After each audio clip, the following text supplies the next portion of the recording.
Hi, I'm Samantha Salmon, National Board Certified Health and Wellness Coach. And today we're diving into something that could completely change the way you understand mental health. And honestly, the way you think about your brain. Because what if depression, anxiety, and even more serious mental health conditions weren't just about chemical imbalances? People say this all the time.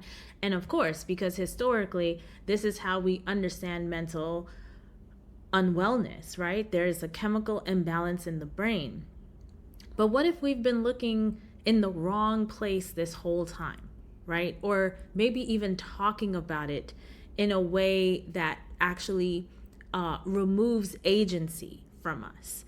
You know, chemicals, what are chemicals in the brain? When I think about chemicals in the brain, I'm thinking about neurotransmitters. Yes, these are chemicals. And one example of a neurotransmitter is serotonin. Most serotonin is actually created in the gut and is very much impacted by the foods that we're eating, because the precursor to serotonin is tryptophan, which you get from food, right? So can food influence our mental health? Absolutely. Mental health disorders are now the leading cause of disability worldwide. And for decades, the dominant approach has been the same: focus on neurotransmitters, right? So most people are prescribed medications like SSRIs to regulate serotonin levels. And for some people, these medications are life-changing.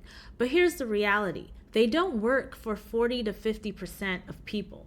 And even when they do, they often come with side effects, as we know most pharma drugs do, right? I mean, I can't think of one pharma drug that doesn't have a side effect. So if you've ever felt like I've tried everything and I still don't feel like myself, know that you're not broken. Your brain is not broken. You may have just never been shown the full picture. This is where something new and incredibly exciting comes in. I mean, at least to me, it's incredibly exciting. And it's called metabolic psychiatry.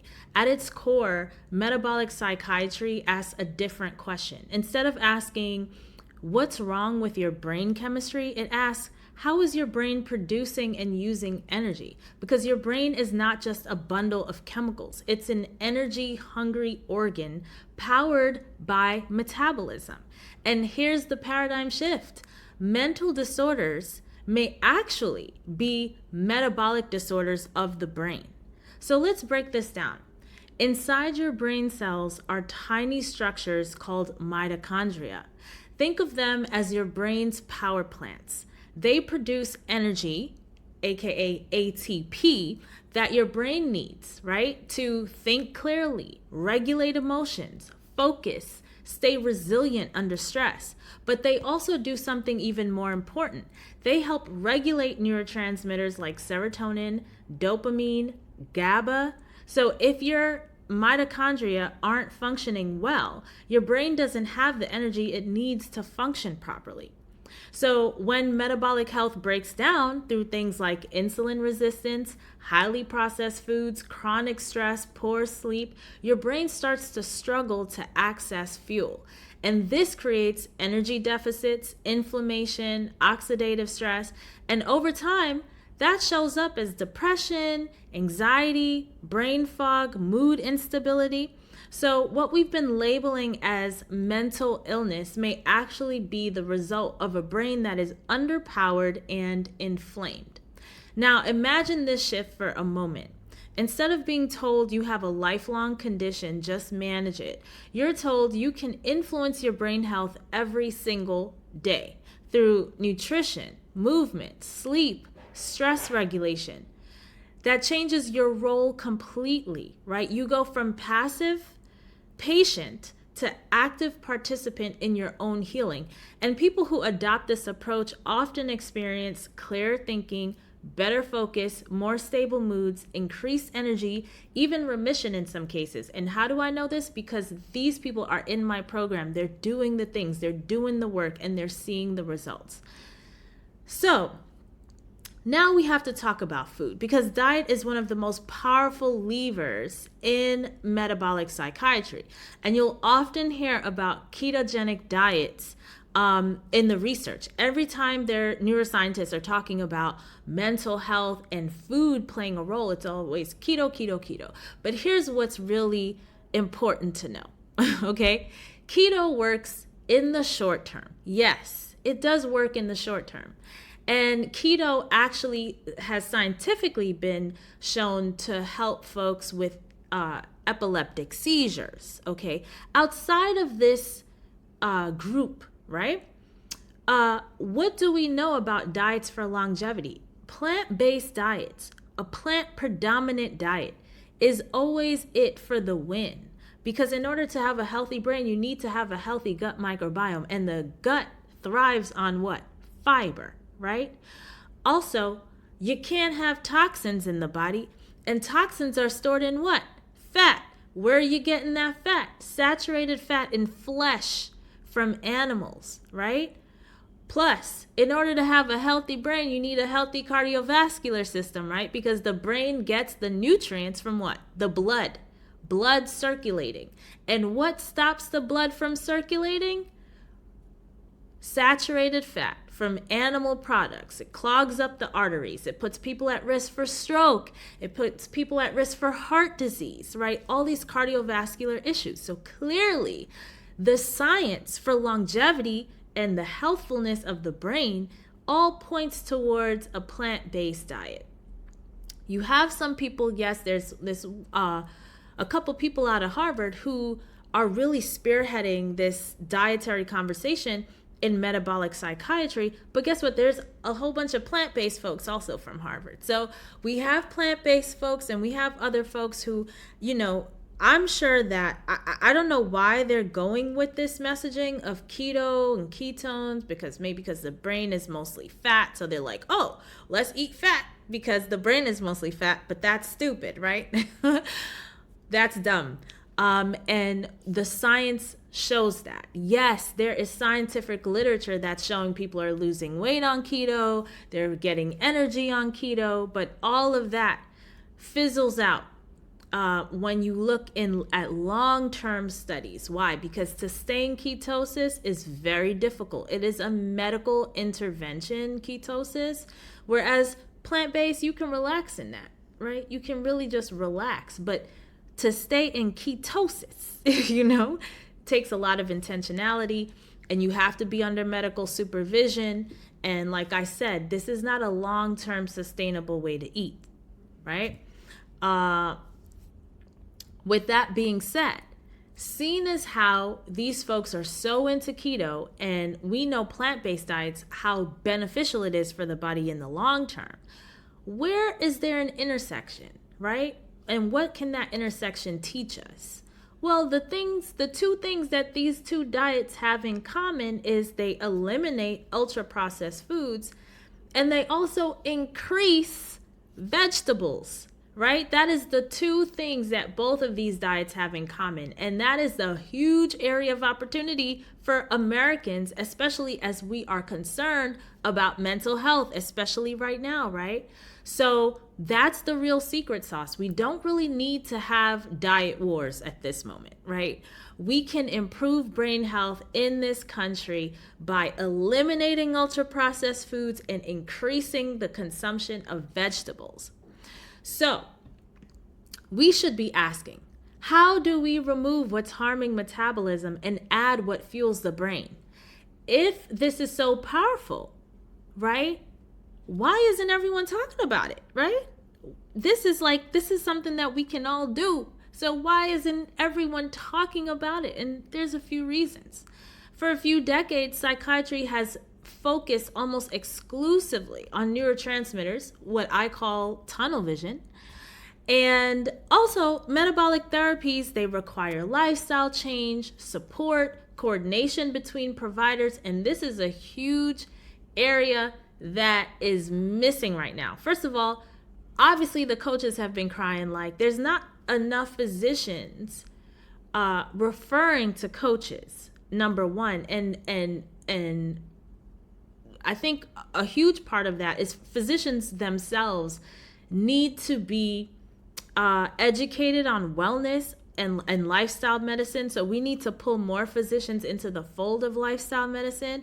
And yes, the paradigm doesn't allow them the time and space to coach. Plus, coaching is an actual skill that you learn and get trained in, which the physicians are learning and getting training in all sorts of other things. So they don't really have that skill set, most of them. But then on top of that, the insurance companies aren't really covering coaching right now. They're tracking it, but they're not really covering it.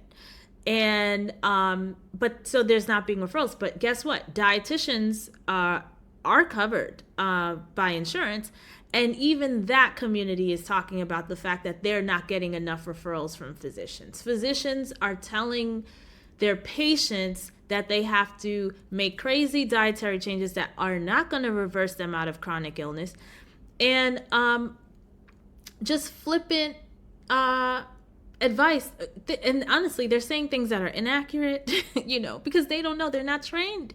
And most people are under the assumption, if they're not connected to this system, that,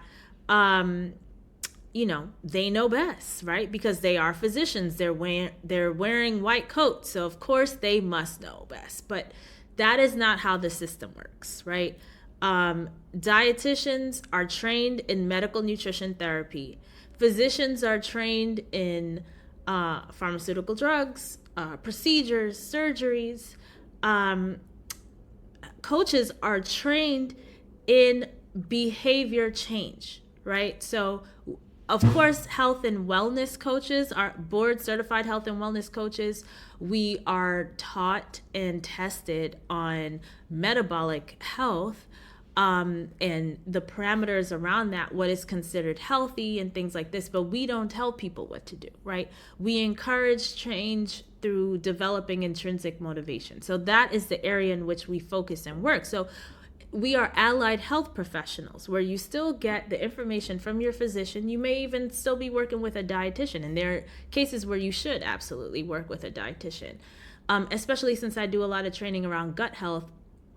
There are situations where you would absolutely, like if you have celiac, if you are on a low FODMAPs are really, and you're at a point where the amount of foods that are available to you is so limited, yeah, you absolutely need to work with a dietitian and possibly even a physician at that point, But in terms of I need someone to help me really organize my life and get myself together. Or I feel like I should be doing this, but I'm feeling a lot of what we call in the coaching world ambivalence. Like you're like, I should be eating healthier, but at the same time, the way I'm doing things now is so convenient. I'm not sure, I should, but I have not yet made up my mind. And this is where coaching comes into really helpful space.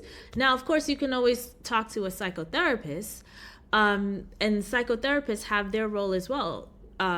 However, they're not trained on nutrition. So, you say, what, I really need a can of Coke because I'm so stressed out. They're going to be like, well, what's stopping you from drinking that can of Coke, Whereas a coach is not going to go that way. A coach will be like, what other healthier options could be coping mechanisms instead of a sugar-sweetened beverage that would be damaging to, we're going to infuse nutrition education, right? It's still your choice. And we're still pulling out what are your own ways of solving this problem, right? With us as guides on the side. That's where we work very similar to psychotherapists, because we are not telling people what to do. People actually, they go to therapy and they're like, I want to go to therapy because I think the therapist is going to tell me what to do. If the therapist is telling you what to do, they are not a good therapist, right? That is actually not what they should be doing. It is unethical. It's outside scope. That is not the job, right? That is not the job to tell people what to do, but it's to help people navigate decisions, especially at a time like now. We are so overwhelmed and very disconnected, And so anyway, you have all these providers that are available for different use cases, but the coordination of care, there's a huge gap there. Folks are in their silos, and there needs to be a lot of interaction and connection to properly serve the community, and that's not happening right now. And so all these things, it's harder than just writing a prescription. So you go to the doctor's like, here, take this, and they could do that in 2 minutes, and they only have 7 minutes to see a patient. So it's like, it works out with the time, But I feel like with metabolic psychiatry, we're starting to change this. We're entering a new era where mental health is finally being connected to whole body health. So let's think about, what actually helps, right? Metabolic psychiatry focuses on sleep optimization, whole food nutrition, exercise, which can rival medications in effectiveness, right? We've seen scientific literature that shows exercise is just as or even more efficacious than medicine.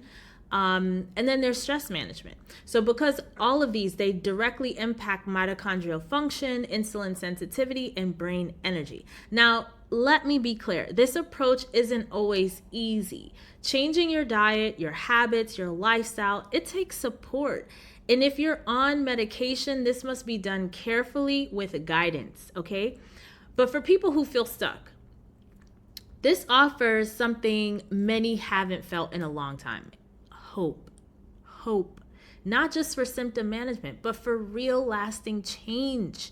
Because especially with the literature showing how much insulin resistance is impacting things like schizophrenia and bipolar disorder, depression and anxiety. I mean, the possibilities of healing that can happen is just, amazing, right? So if you're listening to this and thinking, there has to be more than just managing symptoms, right? You're absolutely right. And that's what this field is looking into. And you actually don't have to do it alone. So inside my brain health breakthrough coaching program, I walk you through a structured, supportive process to help you restore brain function, stabilize your mood, and rebuild your energy using metabolic health, nutrition, and neuroscience. I am not a psychiatrist. I come at it from a coaching model using neuroscience because your brain is not broken. It just needs the right environment to thrive. And if you're ready for that next step, I invite you to come join us inside. And with that, I just want to say thank you for being here, and I will see you either inside the program or on the next episode. Take care.